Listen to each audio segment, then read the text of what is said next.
Okay, so it's gonna be the first time I'm doing that, so I don't know if I'm gonna be good at explaining everything. And since I have a strong French accent, just let me know if you don't understand something.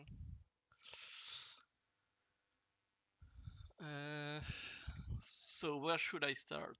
Maybe I should start from the beginning on how like I do the flat colors and everything. Uh, so let's erase everything. Up, up, and hide this into a folder. So yeah, like when you have a line art like this, it's on Clip Studio. It's pretty easy to to do flat colors. All you need to do is like select the layers with the line art, and then all you have to do is click on this icon, set as reference layer. So what it will do is like any layers that you do under it, and like you want to fill color with, it's gonna take in count the lines of this of the line art layer. So like I have the filling tool here. Uh, I have two filling tools. So let's say I do a line art here like that. This, this.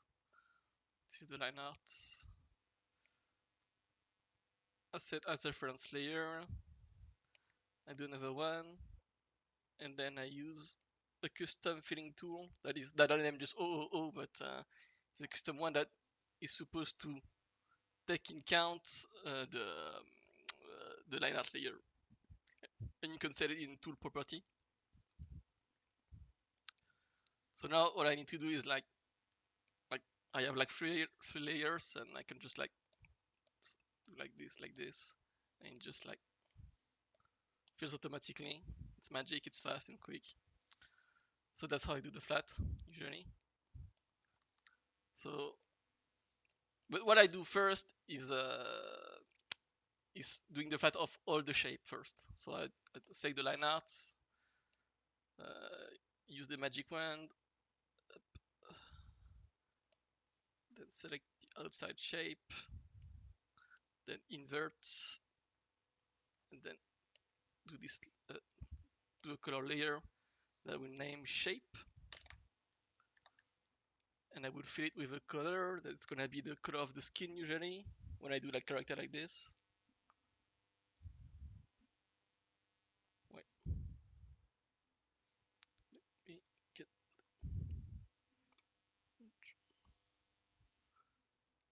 here, color of the skin. So now that I have like this, the line art layers as a reference layer, I can do like a layer for everything I need, like a layer for the hair, a layer for the underwear. And what I do usually is do a new layer for every color. That's my technique. It's a lot of layers, but it's kind of fast once you know how to use shortcuts, because you can switch between layers with shortcuts on Clip Studio. So let's say I do a layer for the hair, like this.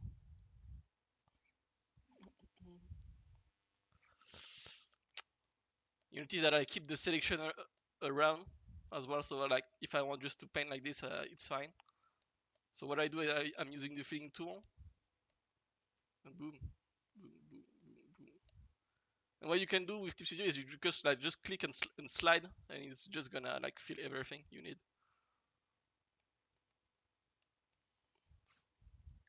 Of course, there's like some part where you need to do a little bit of correction, but it's pretty much easy.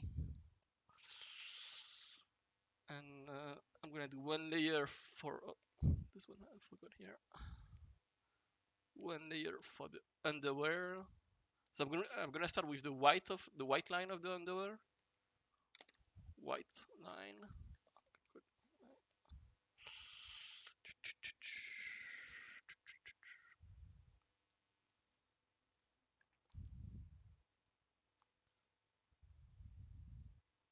See, here is like it's going over. So what I do is like doing like closing all the gap and boom.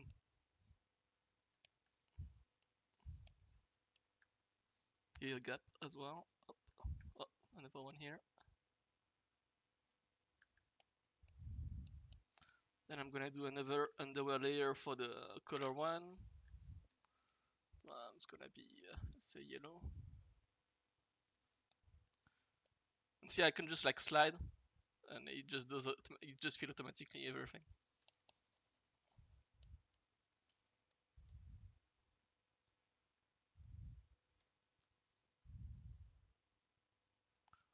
But you can see that now I have like a layer for everything, and I have a layer for the hair, for the white line, the color, and the shape that is the skin. And if I want to work on the hair and the skin, all I need to do is to use a shortcut that switch the layers. So like you can see that it's automatically changing the layers right now. If you look at the layer window, just by clicking on the zone where I want to work.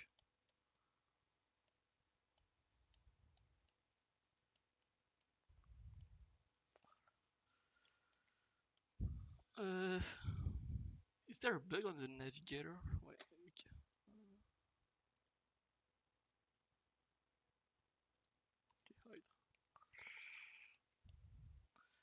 yeah, it's a shortcut that I set myself. So you can, to do it, you go to File and you go to mm, like you have two different kind of shortcut on Clip Studio.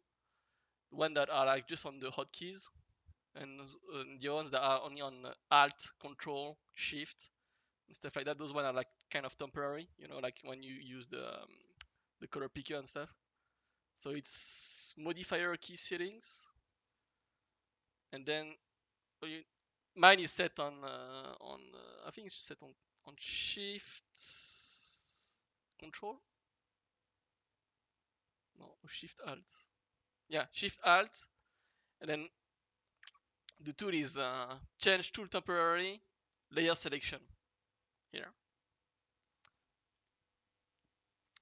Then the layer selection is here, like oops, sorry, on the here, over here, layer selection.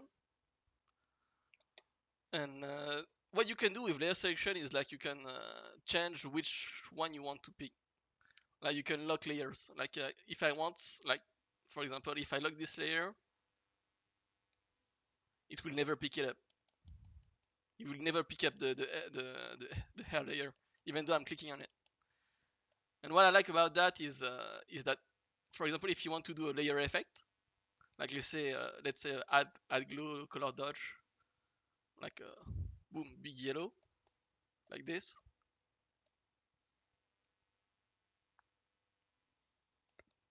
The thing is that when you lock this layer, the effect layer, is that you can work under, you can pick the layer under. And so I can still work on those layers with the color that is the color of the skin and the color of the effect, which is nice.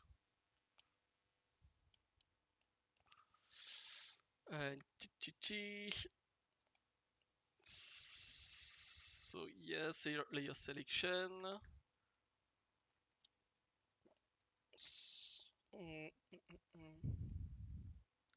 Oh, I still need to block out the whites of the eyes.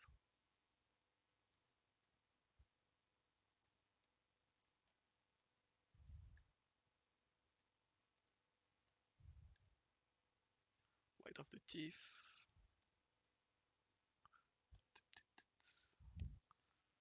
And another layer for the nipple.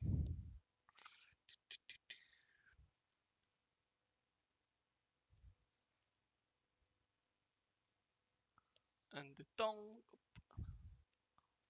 You can see that it's like a technique that you end up with, like if you have like a very complex illustration with like hundreds of layers sometimes. But if you are used to using shortcuts, you will never watch the layer window. You just like make new layers, and switch between those with the shortcut. So, okay, so I have blocked out everything. Oh, here it's not.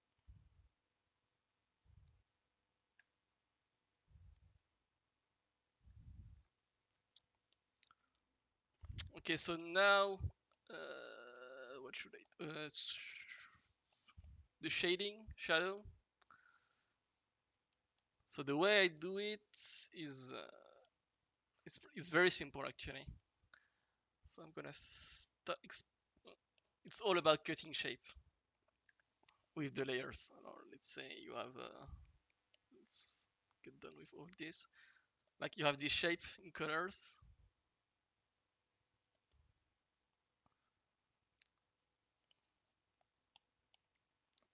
All I do. I mean, the first type is like doing the hard shadow, like the strongest shadow. So I take the layers that is like the one I want to work with. What I do is I lock the transparent pixel here, and I really use a shortcut for that. So you can be like switching between like. So what it does is like you don't go outside the shape when you do the color. But what I do in plus is do another layer above it, and I clip it with under it. So you will see the red line next to it, and that's where I do my shadow actually. So I'm like this, and I do my shadow here. And what's good about Clip Studio is that you can keep the same brush. Like I have a flat brush right now, and switch it between eraser and the main color very quickly. Like transparent color and main color here with a shortcut. And with Photoshop, you don't have that. You have to go to an eraser, and the eraser always change the shape. The size is not the same, and stuff like that. So what I do is like shaping the strongest shadow first. Like I can, so I just cut shape with that. It's just about cutting shape. See, it's like very easy to the switching between main color and transparent color.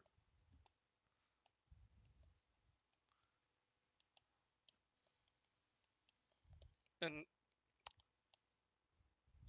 so let's do shadow for on the skin here. Up.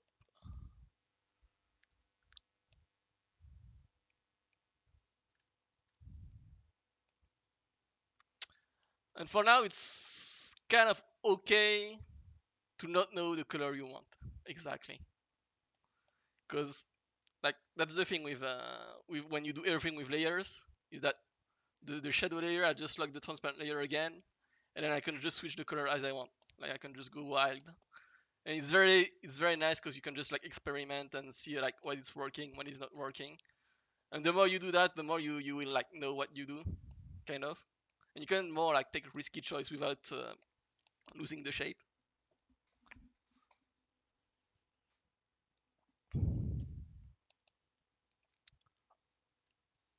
So up shadow.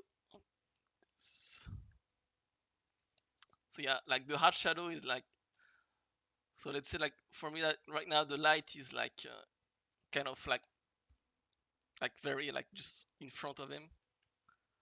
So there's not gonna be like that much hard shadow all over the place. If you guys have any question, just say, just write it, because it can take a bit of time to do the shadow.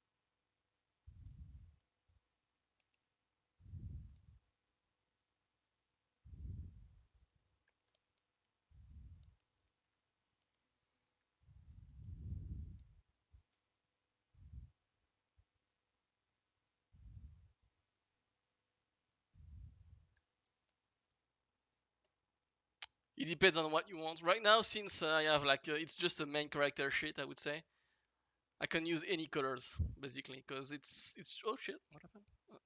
It's just that like there's no like it's not set up in a background and stuff like that.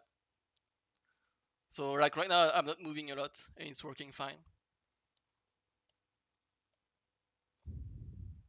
Right now all I want to set up is like kind of like what is my maximum value I want for this illustration, for this character. Because like the hard shadow can be like this value, or like this hard as one. It's gonna work. I just need to decide what is the range of the like from light to dark. Yeah, always the best if you want to improve in color, do everything with the eyes, never with multiply. But you can use multiply. It's fine. It's a technique that is working fine as well. But if you want to have a control and understand the color, it's always better to practice like color picking.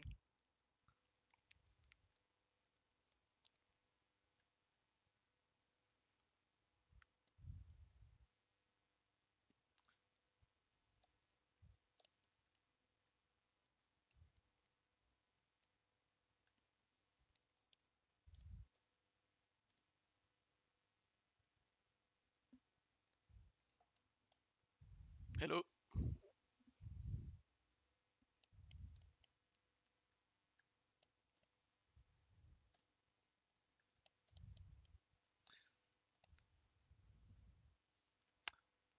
What's good with the hard shadow like this is like if you want to set like a kind of like volumes very quickly, like any change of plan like that is like very like hard change of plan. I just like apply a big amount of the shadow, and it just look like interesting right away in the thing. Because like all those small shadow that I did is it's easy to get lost in it because it's just like tiny ones. But yeah, blocking those big ones helps like just like give a good read already.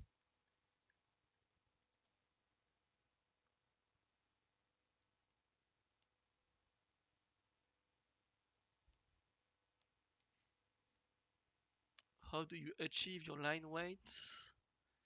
Do you use a smaller brush then go over it, or are you staying at one brush size? Just use one brush size. Like right now for those character for those drawings, and just use like basically a brush that is around opacity with the size as a pressure sensitivity. You can see. The thing is that you need to find the right sense for you. Because right now, let's say I don't have the shit. Like for me, like the size pressure is different than the opacity pressure.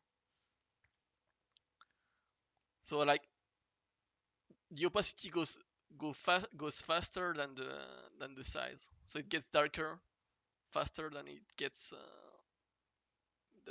full size. And usually I just block out like just one size. Like usually it's just like 0.8 millimeters. Yeah, what's great with Clip Studio, you can set everything in units, so you know exactly what is the size of your brush for printing. So that's good. So I usually work with 0.8 millimeter brush like this.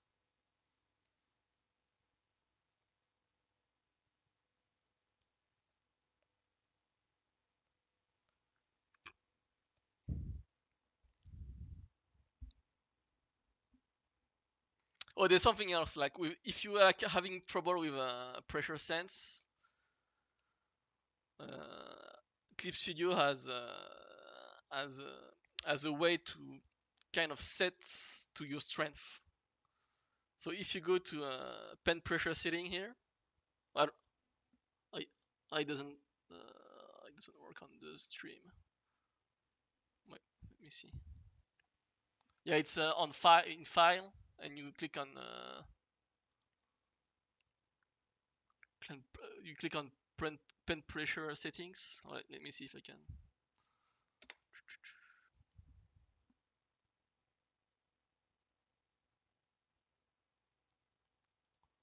capture. Okay.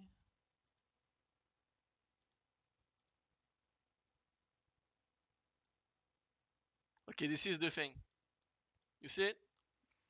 This window will set the pressure for everything. So all you need to do is draw on the white canvas, and it will detect the maximum pressure that you can have with your own strength. Because the pen of Wacom or Wacom tablets and stuff, it's like always too hard to reach the maximum pressure. So the best is like to draw like a several stroke and see what is your maximum pressure. For me, it's like around here, and then I just do a straight line after that.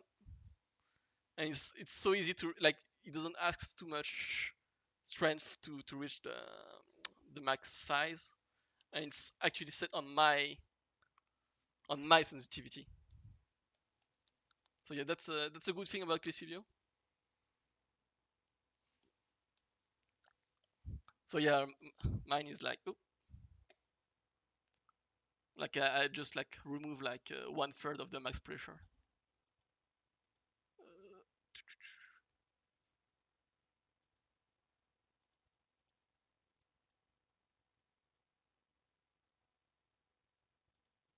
Sorry. So yeah, keep going with the shadow.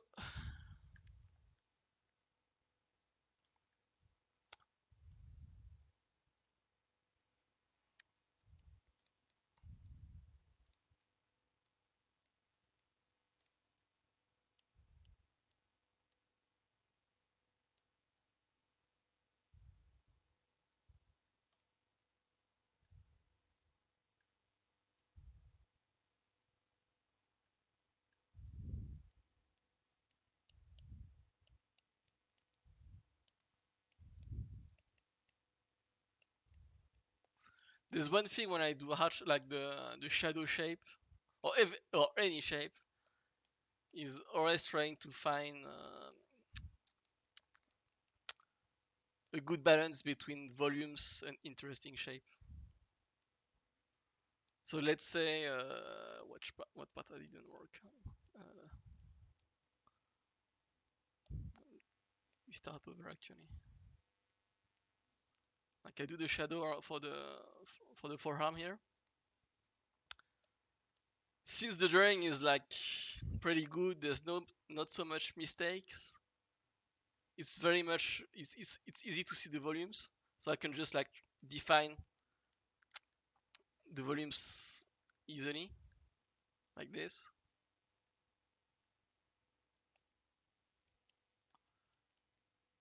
And what we usually most of the time when like for every any part of the of the of the piece is like to respect a certain ratio. It's unconscious, but it's always like I'm never try to be 50-50. So let's say here, like this area like this. See this muscle right there. The shadow that I did is like always like 20% of the shape. But if I go 50-50, it just look like kind of muddy and there's no real like it looks kind of awkward. So there's that.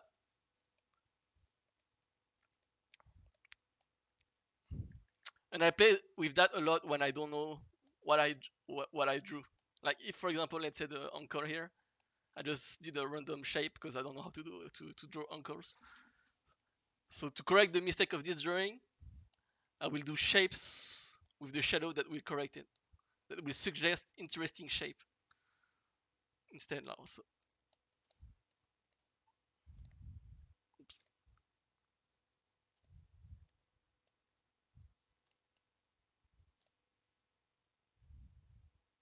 So just focus on the anchor, not the what's around. So it's very simple right now. I just did like 2 stroke, and what is interesting with those 2 strokes is just like straight line. And what it does when you do straight line is like it creates like dynamic shape very quickly because like you go like straight like this here, and then you have like this shape that is making around already. So it makes an interesting shape. and just that is enough to like correct the mistake. So you have to play with that as well. When I that's what I did. That's what I do when I play with shadow. Like it's like, oh, I don't know how is the volume of this. Let's see if I can find a good shape in this. Like like in let's see in this one here here. If I can find a good shape, I'm like, let's say I don't understand the volume of it. I say okay, maybe this shape. So what it does, it make this interesting shape. This one. See, it's straight over here and round over here. There's always a balance. And what you end up seeing when I just paint just like a bunch of straight line like that will easily like compensate the other thing. Like it's always a correction of mistakes when I do that.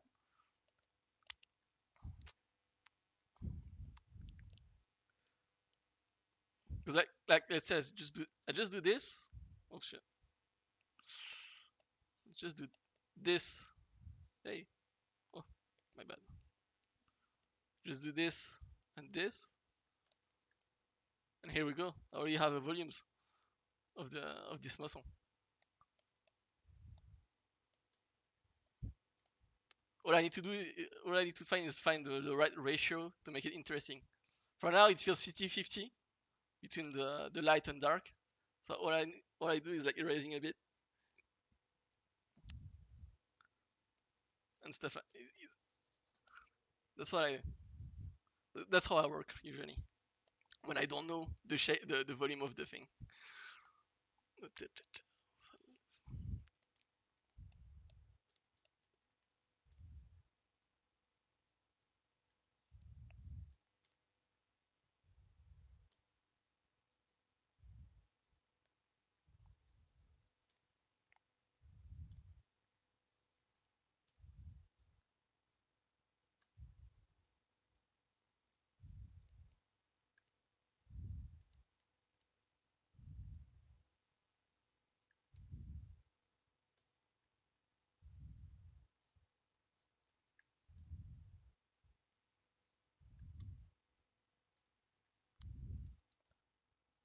Oh wait, is there like a?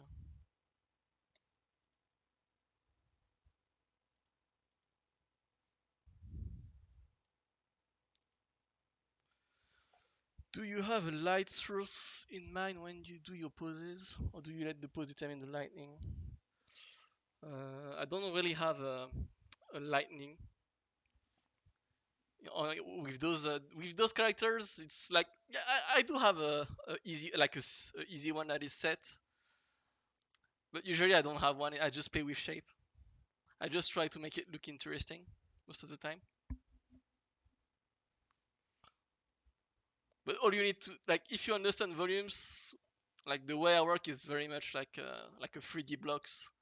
It's like oh one side, oh I change side, I change the value again and stuff like that.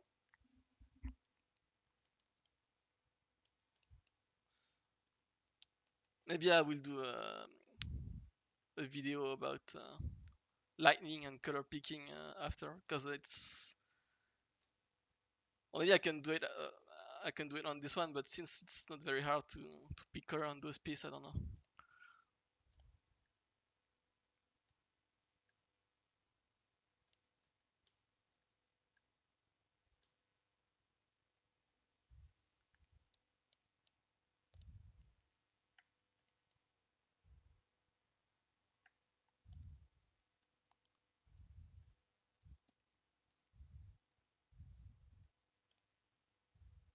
But yeah, that's the good thing about fat brush.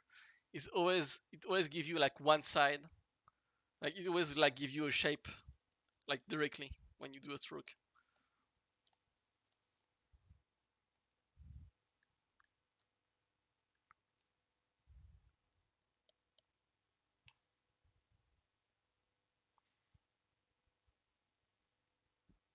Well, I do set a simple one usually. Like right now, the light on this one, I guess it's like coming from, oops, it's coming from here.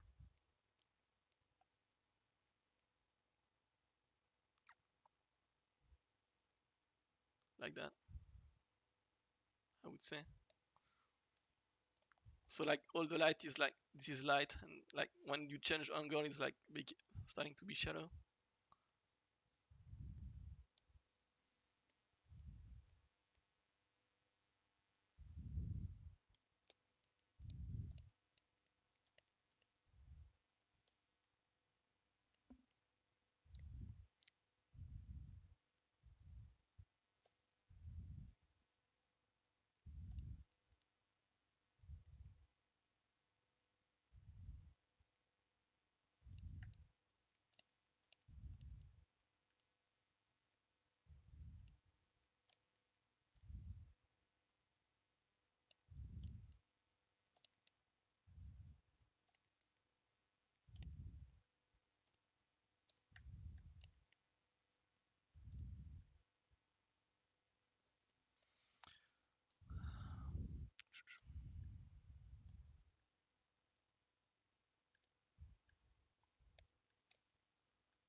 Usually when I don't explain the way I work, I just mix everything up. Right now I just work on the shadow, but usually I work the light and the mid values and stuff at the same time.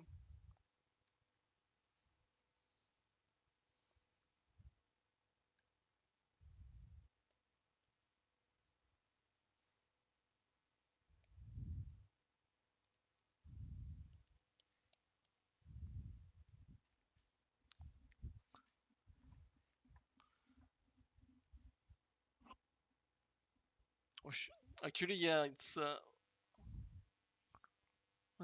do you do you pick the characters' flat colors depending on the background environment, or do you color pick from a ref sheet, for example,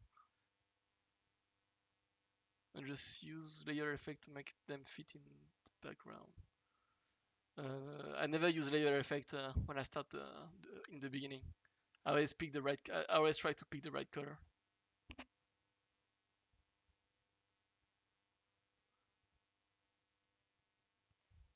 How do you?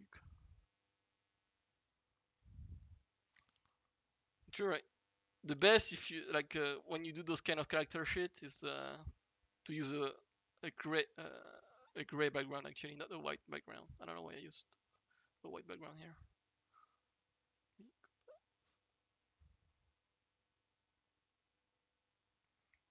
Like if you are a beginner with colors and stuff, I will recommend to never start with white canvas or black or like oh yeah, never start with a white one because white is not a color.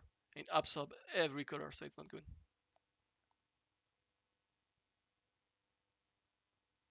Come on,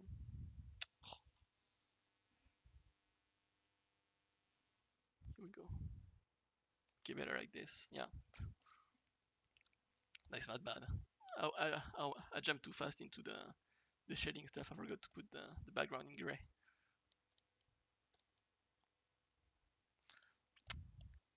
It's easier to have to color with a background that is mid value because you will never start too light or too dark.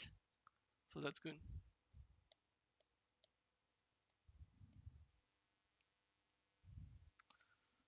Do you always use the skin colors as the reference color even when they are wearing a lot of clothing?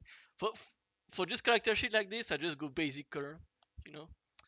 But if it was like a big illustration, it depends. But most of the time, I start with the skin because the skin is like the first thing you kind of see or like kind of like. So it's a good beginning to start with when you have to pick a color.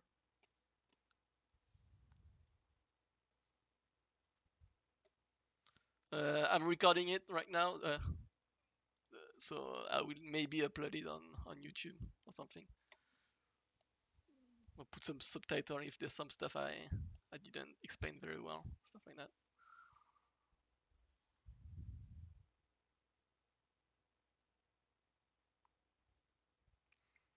I don't actually I don't always use the skin colors as a reference. what I do, well, I guess I'm gonna deep dive into color picking. So let's say, like just like to be like very simple, how I color things. It all starts with one colors. I have a very binary process. So all I need to know is the mood of the of the piece. So I just need one color. So what I do is just like, let's say, oh, I want kind of like orangey mood like this. Boom. This is the main color, the mood of the piece. So let's say now I do a layer for the skin. I'm like, so what is the color of the skin with that mood? Okay, this will be the color of the skin. The thing is that the color of the skin could be like this color, of this color, of this color, or this color. How do you know you select the right one? You always select the right one. It's just a matter of how you correct how you add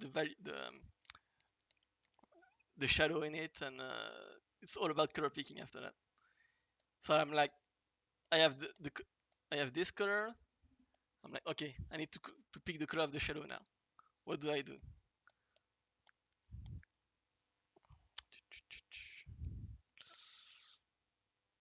Do I want cold shadow, hot shadow? So I'm putting the shadow now.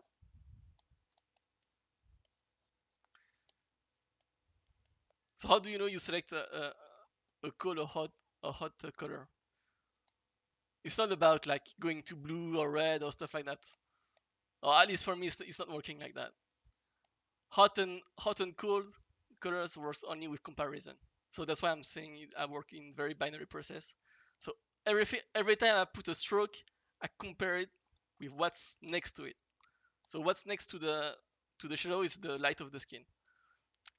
So I like, oh, so the shadow color looks colder than the light. That's how you make cold cold temperature. It's not about going to the blue and that's it. I made a cold color and that's it. It's not working like that. And see, I just went to the gray here. I just went to the gray here to make a cold color. You doesn't need to like. You don't need to go fancy over there and this. You can, but actually you can just like stay around here and just like play with the grays. It's all about playing with the grays. So let's say I want to keep this cold. So I have those two colors. I'm like, is it alright? Is it good? Is it bad? I don't know. I'm like, I don't know. So I'm gonna start correcting the shadow a bit, like making like a little bit more hot. See, like it's just like a tiny bit of change, and it looks like already more hot. It's just about comparison. So I'm like, oh, maybe a little bit more. That's it. And here we are. I'm like, oh, okay, I want this as a shadow now. But is it all right? The thing is that you will never know. It's just about how can I explain? It's like the more choice you made, the harder it start to be. Because right now I have only two choice. Because I only have the skin and the shadow. So let's say I have the underwear now. Let's say the underwear is blue. It's supposed to be blue like this normally. See? But since I'm working on this like orangey mood, I'm like, oh, but what is the blue in this color mood? I'm like, maybe it's more gray, like this. I'm like, okay, I have a blue underwear now. But I'm like, maybe it's too much. Oh, like this is better. Like you desaturate because it has to fit the orange one. And the trick is like, even if you find this color, there's always a way to find another blue that will fit this color mood. I can even go to the red and make it blue. See, for me, it's blue. This color here. just because you compare it to the skin, it can be blue if you want. Just go a bit to this. And once you decide this color is gonna be blue, it's gonna work. The thing is that you have to stay logical in your decision every time. And that's the hardest part of my style, I would say, is like every stroke has to be a color choice. And when you have a big illustration, it's very easy to get lost.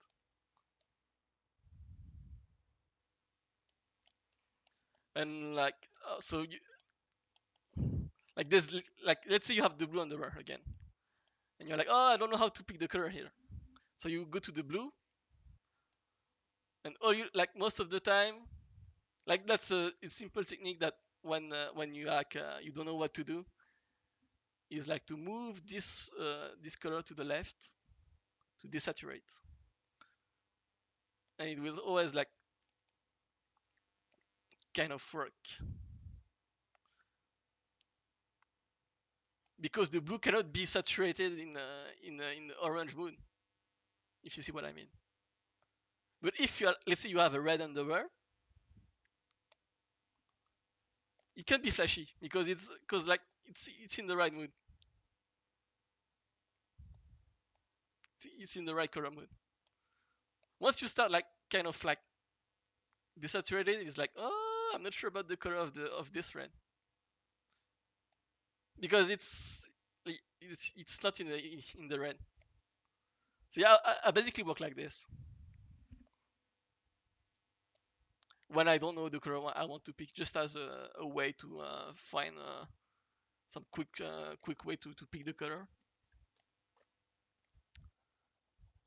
So yeah, that's the thing with color picking. But you need to practice a lot and to understand what color you want to pick. Like a lot of mistakes and stuff.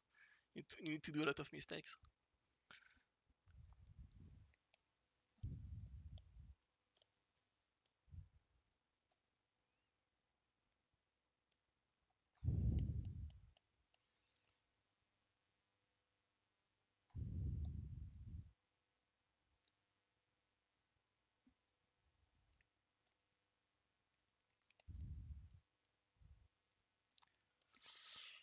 Okay. So we just work on the skin for the for this video. So now I'm done with mostly done with the hard shadow. So what I usually do is like checking if it's the right value I want right now. Right now I'm kind of happy with it, but I could always like kind of play by like I said, looking the transparent layer over here. So you can just like then once you lock the transparent layer, you just like can switch the color as you want by painting on it. Like, oh, this one actually this one is kind of nice. It's like making like a big jump in values and stuff, and at least the shadow here is even more obvious.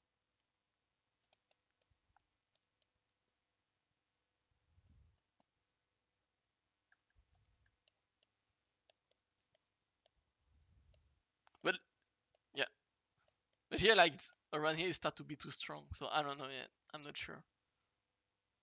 So maybe I should go back a bit.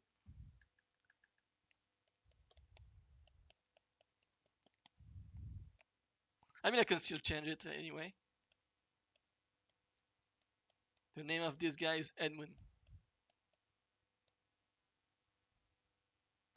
Do you have a main source for body anatomy for men? I used to follow a lot of artists of nude artists on DeviantArt when I was young, but now I don't know. I'm not sure. I just look for the ref like on internet usually, and that's it.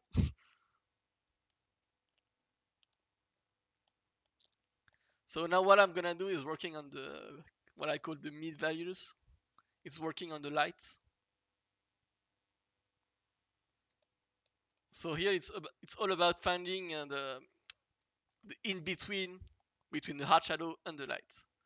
So you see I'm using the color picker now, And when you look at the color wheel, you can see the color, the value, the round jumping. It's jumping from one point to another. See? So it means that all I need to know, all I need to know is that I need to stay around here. Never go here, always stay around here.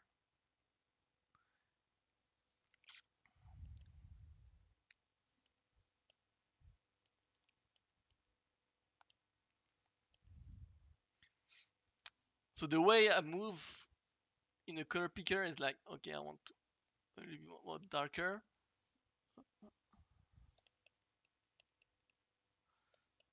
But everything has a, like when I move like this or like this, it's not all random. It has like a mathematic choice.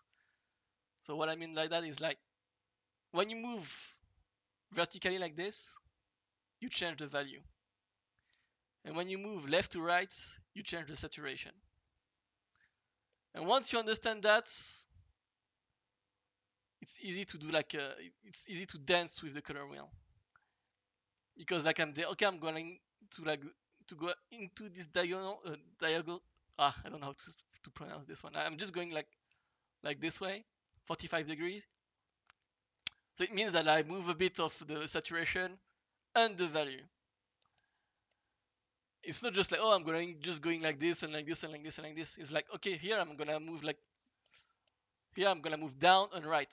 So I desaturate, I change the value, and then uh, I give a little bit more saturation. This is very important to understand how it works. Because once you do that, you start to see that you are making like you're trying to make a triangle in the color thing when you do shadow and light. It can be like a soft triangle like this, or a big one like this. Right now, mine is very little.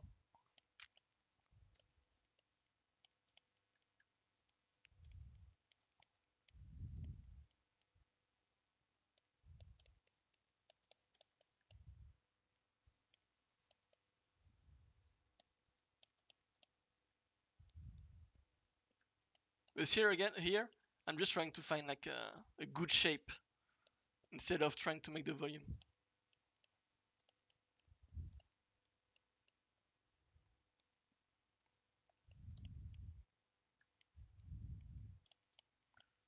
See here, like around here, how I just make interesting shape here.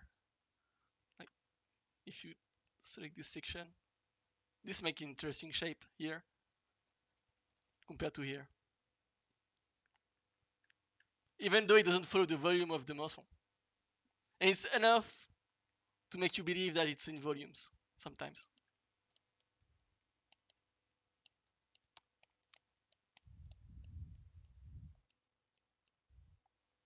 Of course, after that, I had more and more and more and more. Because like I'm gonna just add another shape in the shape. That's what I call. See,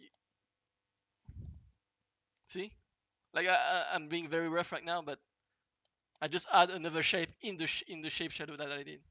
So I did this shape, like I made this shape I made this shadow interesting here, and then with this shape, I made another interesting shape here. And then that's how you like end up with like a rough of a good like a, of a like a of a good volume, I would say, that trick the eyes at least.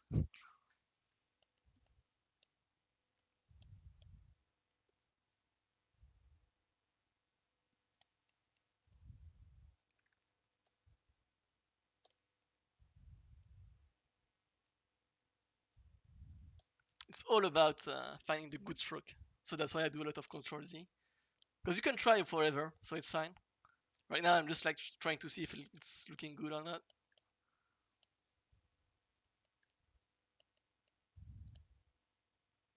See, I like this brush stroke because it make a slight volumes of the wrist, and this is enough. And even though it's just look like a squarey thing, it still give like the right information. I can correct after that, by adding more color or removing some color after. But just the first stroke gives you a good idea of what you want. Would you make this video available to rewatch later? Yeah, we'll try to upload it on YouTube, I think. I'm not sure yet. Maybe I would try to make, I don't know, like, since it's like the first time I'm trying that, I'm not sure it's good enough. I don't know.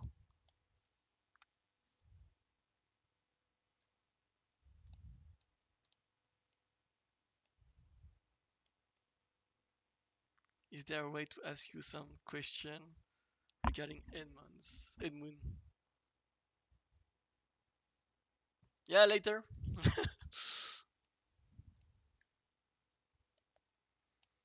Yeah, let's focus on art for now.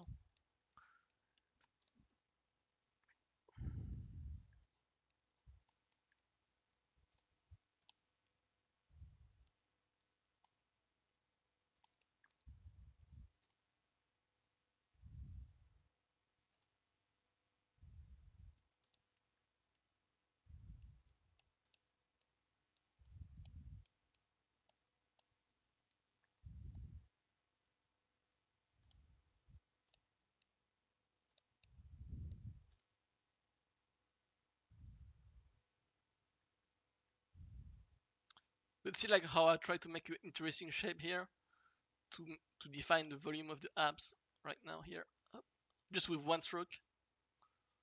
Right now I'm trying to make a shape like this. I mean, you don't have to go with a flat brush. You can just draw the shape itself here. Like I made this shape first, and then boom, I cut another shape here like this, and then I did another shape here like this. See how it's like it sums everything. 1, 2, 3. 1, 2, 3. Same here. 1, 2, 3. And all those shapes are interesting in a way. Like this is a good triangle, even though it doesn't like respect the volume. It's interesting to look at.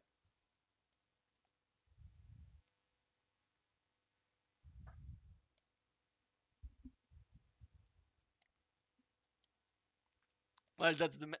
It's nice to see how many ways you can test color contrasting by adding multiple layers. Yeah, it's nice. I mean, you can do mistakes in digital. That's the good thing. So I always try stuff, and I'm just like, oh, I'm gonna try this color, this color, this color. It can just like take forever, but at least you're allowed to do mistake and experiments.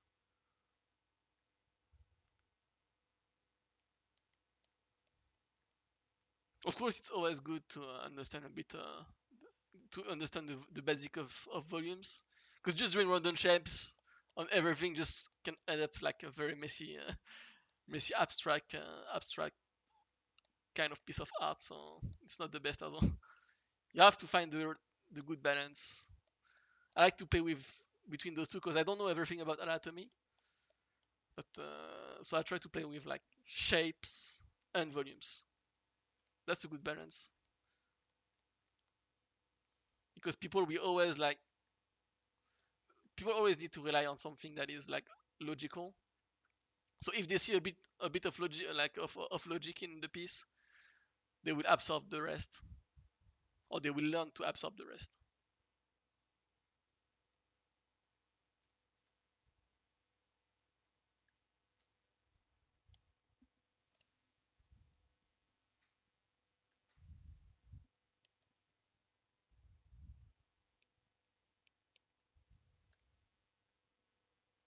But see now, I just did like few strokes, and I'm already have like some nice definition of the abs, and even the arm here is like starting to look nice. And it's just like some hard stroke. It's almost like only full opacity. There's no like a shading thing and stuff like that. Just like one color every time. One color, one color, one color.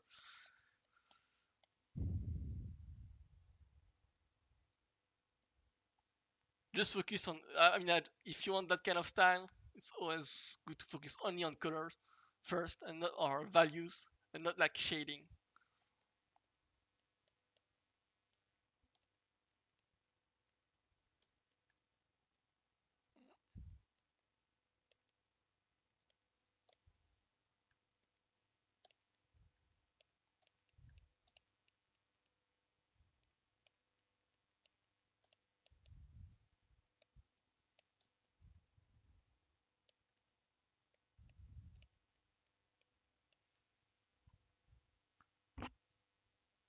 Do you only work digital? Yeah, I only work digital. I don't know how to paint in traditional, and since I'm colorblind, I don't know how to mix color. So when I mix color, sometimes I get lost and I don't know what color I have. Do you use do, do you have this weird feeling when you draw traditional after digital that something important is missing, like Control Z and hand or always want to make this motion? I never draw traditional now. I just I haven't touched a paper like for a long, long time. I've always shaded using gray in multiply layers. I don't know why I never considered using corresponding colors. You can use gray as multiply. You can use gray in multiply mode for the shadow as a start, just to define just to define the volumes if you want, and then you can switch this to a color. But never stay with the gray, I would say. You sound so young. I was expecting you to be at least 40. Well, I'm not so far from 40, you know.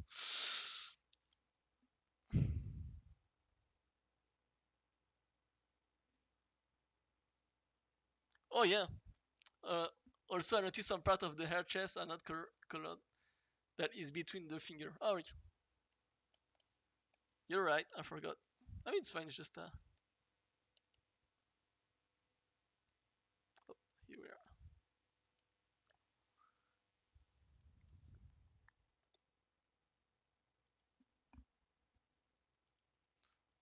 What are some of your favorite colors to work on? It just depends on the day. I would say right. Like I had a phase when I was using a lot of I don't know how to name these colors. Like here around here, like the blue green here. With like all around here is like I used to love working on those like 5 years ago. But right now I like working. Yeah, I still like working around here and around here. I always avoid working here because it's the green is like something hard for me, and the purple it depends. But oops, shit. No way, my bad. Uh,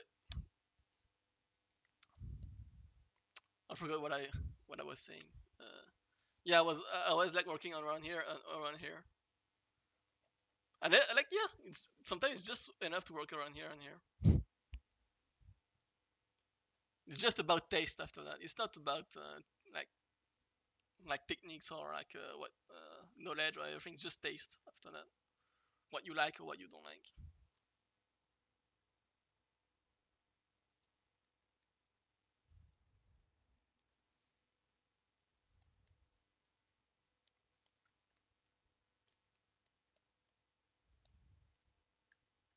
See here, that shape that I'm trying to find, I can't find it right now. It's like I know that there's something drawing the biceps around here, but I'm like I can't find the right shape. I can't find the right stroke. I can't find the. So I'm like it's like I can spend like 5 minutes just trying to find the good one. And oh, maybe I should just leave it like that. It's fine. I don't have to figure out everything. But I would. I want to try. Yeah,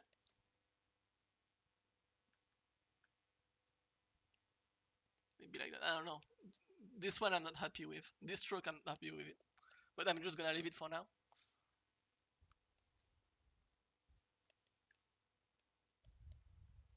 The face.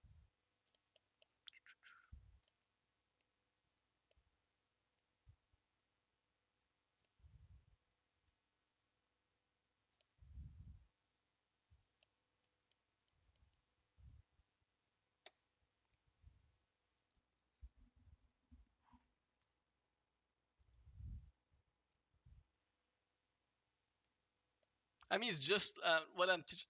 I can't tell you how happy I am. I feel like I I learned a lifetime of knowledge in like 30, 45 minutes. Well, I'm just giving you tricks, not like a real. like real knowledge of things. I'm not good in English enough to teach you like the physics of everything.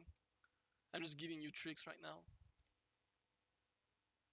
Even if I was good in English, I'm not sure I would be able to explain because my techniques is a mix of like what I don't know and what I know. So there's a lot of things that I don't know that I can't explain.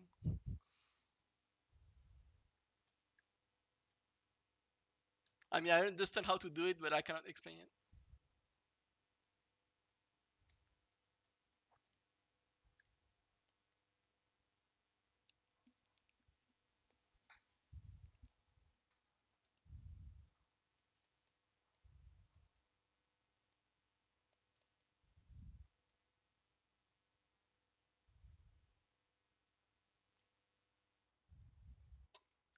What is your native language? It's French.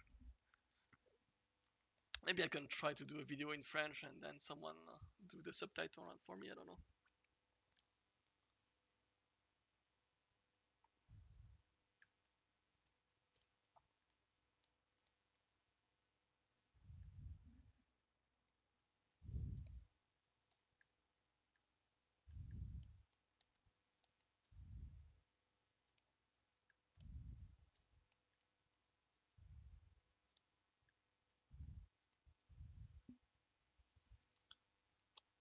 See this muscle around here?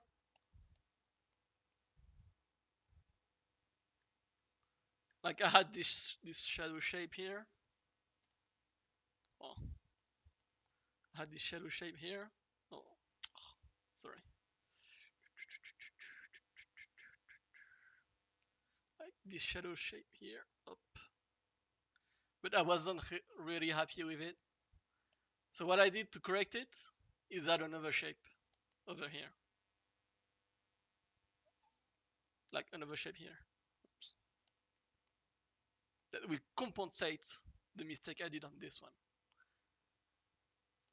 And if you're like good enough, like the best artist, I would say, or that's how I will like see a good artist, is like someone who can just draw with one value every good shape, and he doesn't need to correct it.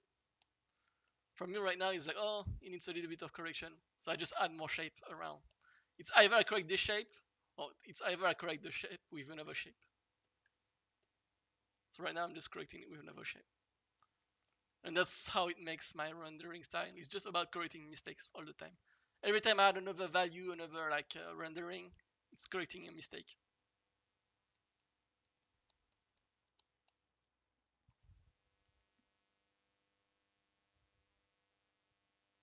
Not technically an art question, but did you finish your comics with the guy and the lady from a long time ago? Oh no, I didn't finish that one. So you basically think of organic shape as a mix of geometry and organic round. Yes, almost like the muscle have faces. Yep, yep, exactly like that, I would say.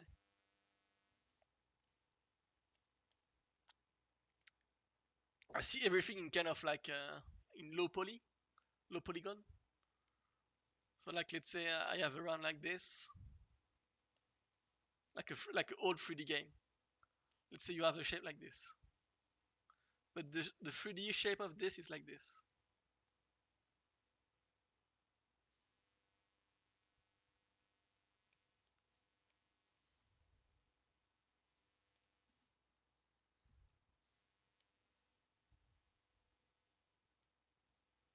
Oops.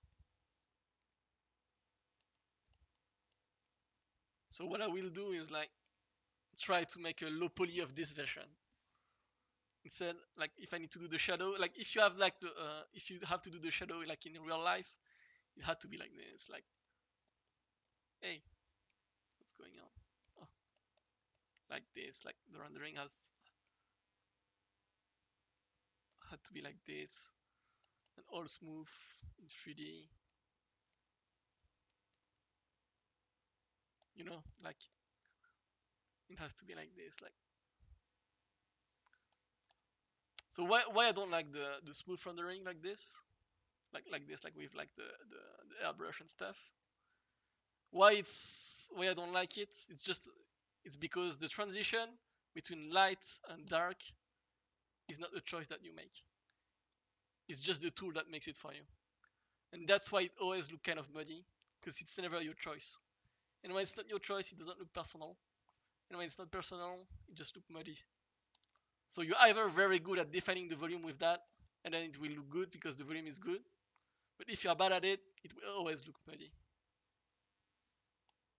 So what I do instead is like, oh, let's find a shape first. Boop, boop. This is okay. And oh, let's correct the shape again because it's like the stuff I didn't like.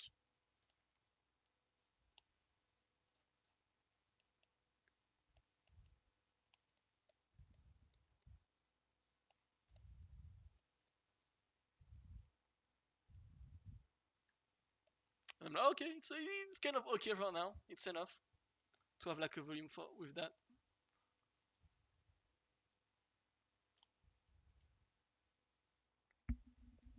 And what you have here is like so many kind of different color picking. Because like if you look at the color wheel, the way the color moves is not linear. Like it doesn't go like this, like vertically or like just in a straight line. It does like kind of curvy shape. It does move like around, and it's something that you can only get when you color pick yourself. And when you do like the with the hairbrush and stuff like that with shading, it's muddy because it's just linear color picking. It's not interesting.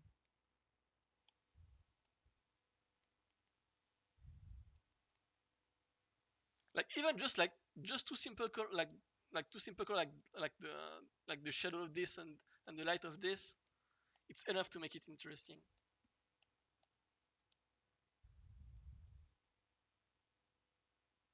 You I don't like mixing both usually. I tried a bit long time. No, wait, I need to read the question. Would you ever do a mix of airbrush and normal circle brushes? I usually don't, but I tried sometimes and I never liked it because the color looks kind of strange. But it's all about what you like to do and stuff. It's just about choice at the end. And I just made the choice to never use the airbrush, and that's it. It's not about you don't have to use it or don't use it. It's just because it's just me. I don't want to use it. It doesn't fit my style. It doesn't fit my thinking. I want to color pick everything.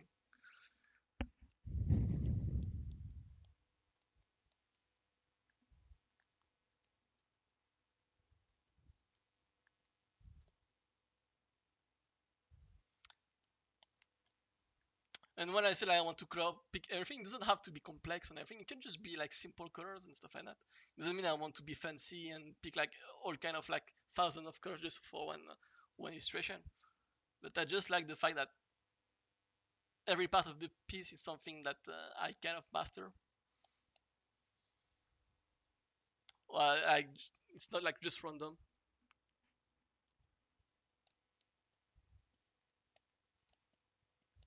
There's a ton of artists who use airbrush and it's working like very well. It's just not for me.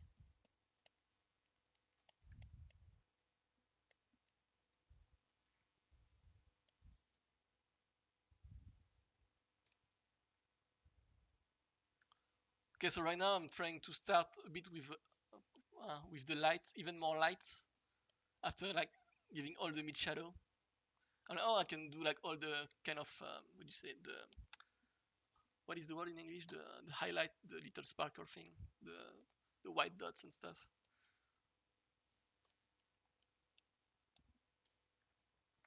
So yeah, I'm trying to I'm adding those, but very lightly, not too much. Otherwise, it's gonna look muddy. It's gonna look muddy.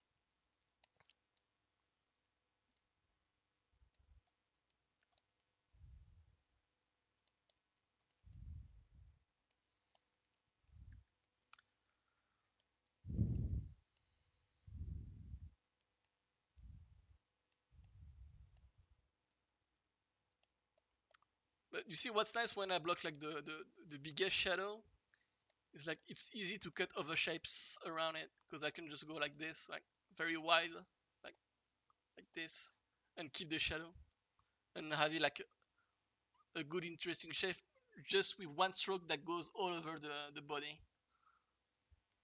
Like let's say if I'm starting over, let's start over.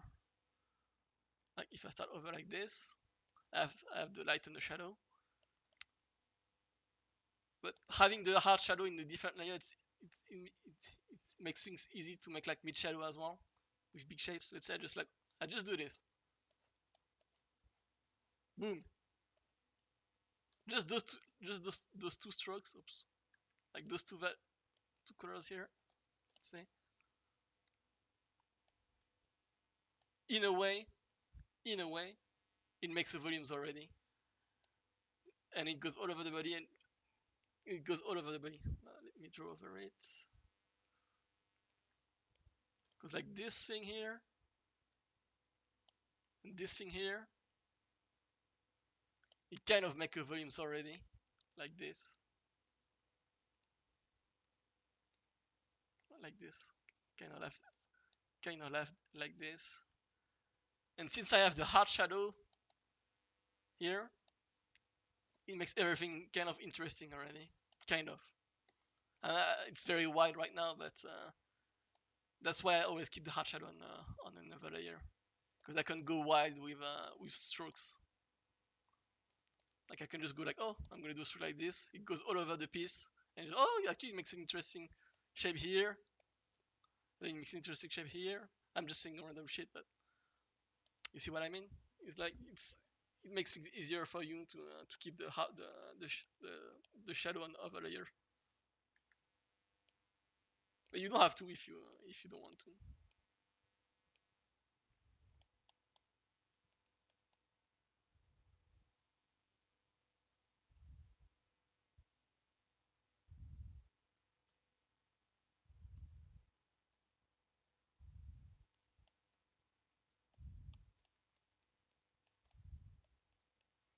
Yeah, I was doing the lights a bit.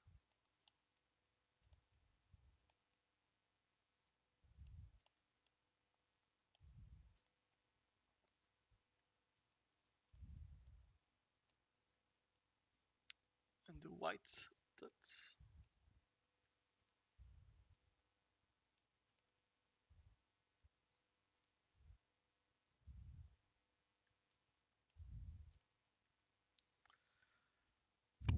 I think that's it for my technique at least. I mean, I didn't finish the piece, but you got the idea of the process. And at the end, I always like to add some highlights all over it. So like I group all the layers together in a folder. This, this, this, even the line actually.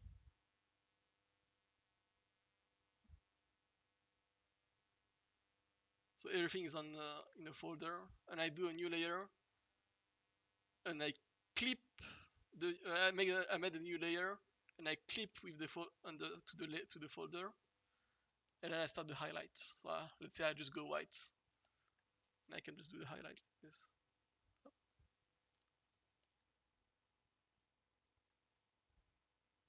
Easy. And I can just like cut it like I said before with like main color and transparent color, and that's it. I just cut until I get something I want.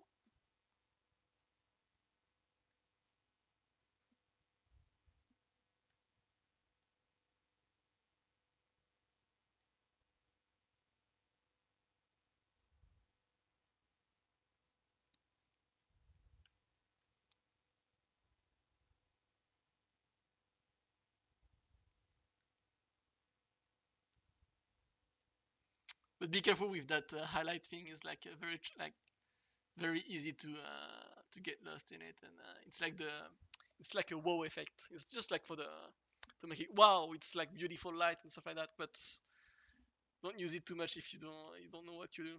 It's easy trick, but it's not what makes you like a good artist, I would say.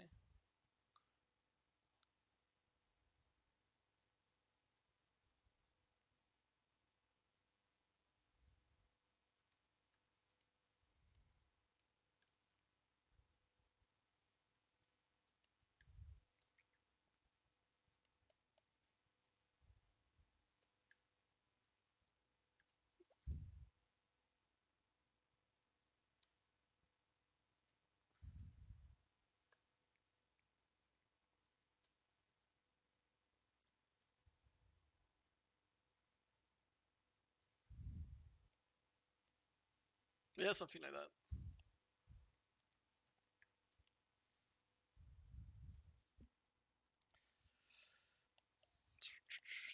Did I forget something? I'm not sure. Do you guys have any other question, or I'm just gonna keep rendering now and finishing the piece, I guess.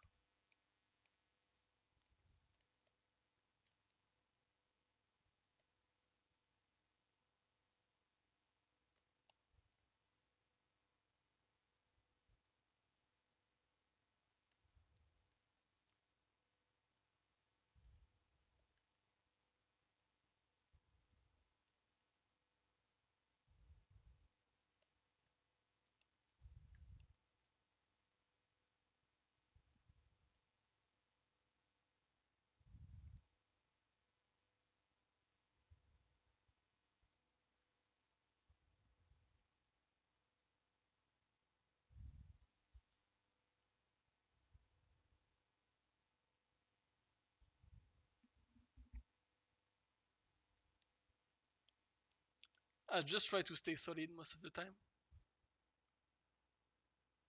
Um, Sorry, I forgot to read the question.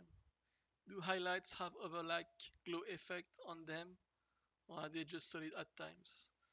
What I like to do is like I do the highlight with one color, like I can go white or like very saturated colors like this, like pinky, but it's not good here. Like this, look blue here. And what I do is like after that is do another layer over it, and use a layer effect that is add glow, and we'll make it shine with the airbrush, and just make it. It's gonna make shine everything like this, and then I lower the opacity, and we'll make it kind of shine. But that's it. That's just like a layer effect thing. Do you render ambient occlusion, or is it a part of the line art?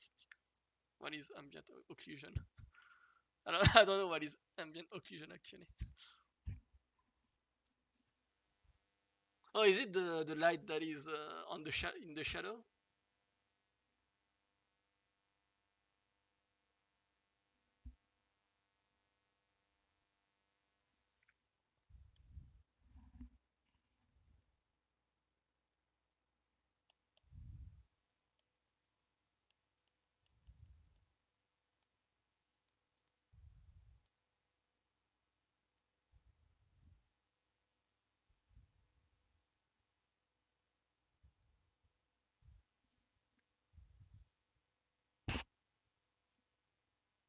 Um, Ambient occlusion is where the lights don't hit, so it's the shadow.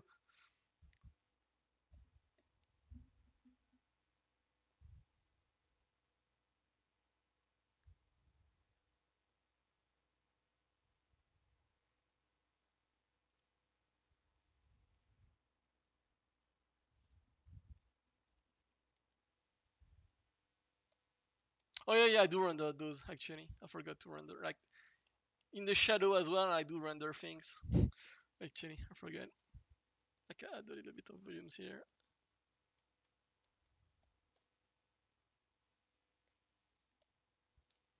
Like I go to the layer to the shadow layer and just work a bit more. Actually, I forgot, but yeah,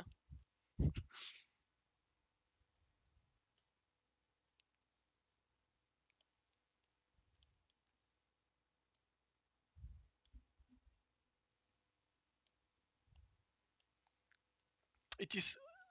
Ness is really trying to make us think simple, but it is so hard. Well, it is simple when you practice a lot. You have to do a lot of mistakes, but don't be afraid to do the mistakes because it's digital and you can just like go infinite mistakes. Traditional, you just like you have to be sure that you have the right choice right away. But digital, it's okay. You can just like do mistakes forever. It's fine. Just practice.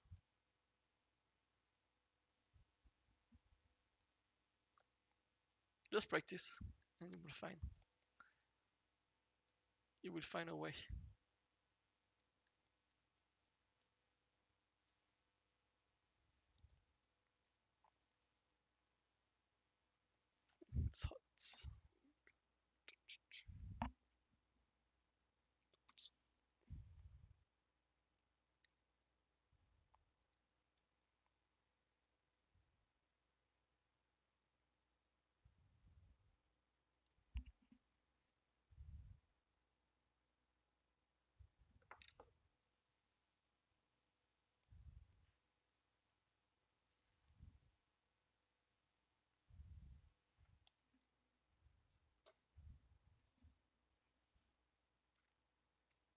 I'm just gonna stop the recording now for the YouTube video.